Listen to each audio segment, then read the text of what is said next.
నకిలీ మద్యం తయారీని ఒక పరిశ్రమలా మార్చి టీడీపీ పెద్దల కనుసన్నల్లోనే రాష్ట్రమంతా పారించి అమాయకుల ప్రాణాలను బలికొనడంపై వైఎస్ఆర్ కాంగ్రెస్ పార్టీ రణబేరి మోగించింది. మాజీ ముఖ్యమంత్రి వైఎస్ఆర్సీపీ అధ్యక్షుడు వైఎస్ జగన్మోహన్ రెడ్డి ఆదేశాల మేరకు కార్యాచరణ చేపట్టిన పార్టీ శ్రేణులు సోమవారం రాష్ట్ర వ్యాప్తంగా అన్ని నియోజకవర్గాల కేంద్రాల్లో ఎక్సైజ్ కార్యాలయం ఎదుట నిరసన ధర్నాలతో హోరెత్తించాయి. సర్కారు తీరును నిరసిస్తూ ప్రొహిబిషన్ అండ్ ఎక్సైజ్ అధికారులకు డిమాండ్ పత్రాలు అందజేశారు.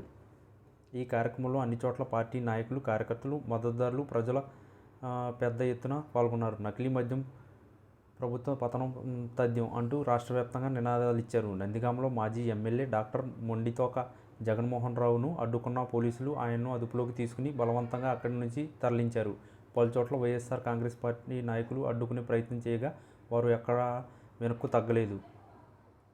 నకిలీ మద్యం గుట్టు తేల్చేందుకు వెంటనే రాష్ట్రంలో వైన్ షాపులు, పర్మిట్ రూములు, బార్లు, బెల్ట్ షాపులు ఎక్సైజ్ శాఖ విస్తృతంగా తనిఖీలు చేపట్టి పెద్ద తలకాయలను అరెస్ట్ చేయాలని వైఎస్ఆర్సీపీ డిమాండ్ చేసింది. నకిలీ మద్యంపై తక్షణమే సీబీఐతో దర్యాప్తు జరపడంతో పాటు మృతుల కుటుంబాలను ఆదుకోవాలని పేర్కొంది. వైన్ షాపుల కేటాయింపుల్లో అక్రమాల గురించి అనర్హులకు తొలగించాలని, మద్యం షాపులను మళ్లీ ప్రభుత్వమే నిర్వహించేలా చర్యలు తీసుకోవాలని డిమాండ్ చేసింది. మద్యం విక్రయ వేళలు తగ్గించాలని, బడులు, గుడులు, బహిరంగ ప్రదేశాల్లో నెలకొల్పిన వైన్ షాపులను, బార్ల లైసెన్సులను రద్దు చేసేలా ఎక్సైజ్ శాఖ ప్రభుత్వానికి సిఫార్సు చేయాలని నేతలు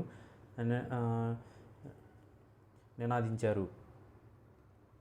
బెల్ట్ షాపులు నకిలీ కిక్కులపై చేపట్టిన ఆందోళనకు భారీ స్పందన లభించింది. ఎక్సైజ్ శాఖ డిప్యూటీ కమిషనర్ కార్యాలయానికి వచ్చే వరకు ధర్నా విరమించేది లేదని నకిలీ మద్యంపై అనంతపురంలో నిర్వహించిన రణబేరులో వైఎస్ఆర్ శ్రేణులు పట్టుబట్టాయి. నకిలీ మద్యంపై కర్నూలులో పెద్ద ఎత్తున పోరుబాట నిర్వహించారు. జోరు వాన కురుస్తున్నా లెక్క చేయకుండా ఆందోళన కొనసాగించారు. సీఎం చంద్రబాబుకు వ్యతిరేకంగా నినాదాలు చేశారు.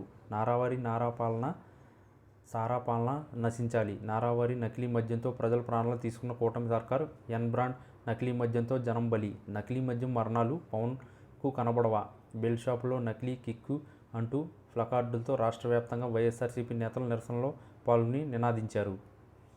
విచ్చలవిడిగా బెల్ట్ షాపులకు పచ్చజెండా ఊపి నకిలీ మద్యంతో కూటమి సర్కారు ప్రాణాలు హరిస్తుందని మద్యం ప్రియులు ఆగ్రహం వ్యక్తం చేస్తున్నారు. కృష్ణా జిల్లా అవనిగడ్డ నియోజకవర్గంలో నాగాయలంక మండలం సోర్లగంది గ్రామంలో బెల్ట్ షాపు ₹9 లక్షలు పలికిందంటే కూటమి సర్కారు పాలనలో ఎలా ఏరులై పారుతుందో ఊహించవచ్చని ప్రజా సంఘాలు, మహిళలు మండిపడ్డాయి.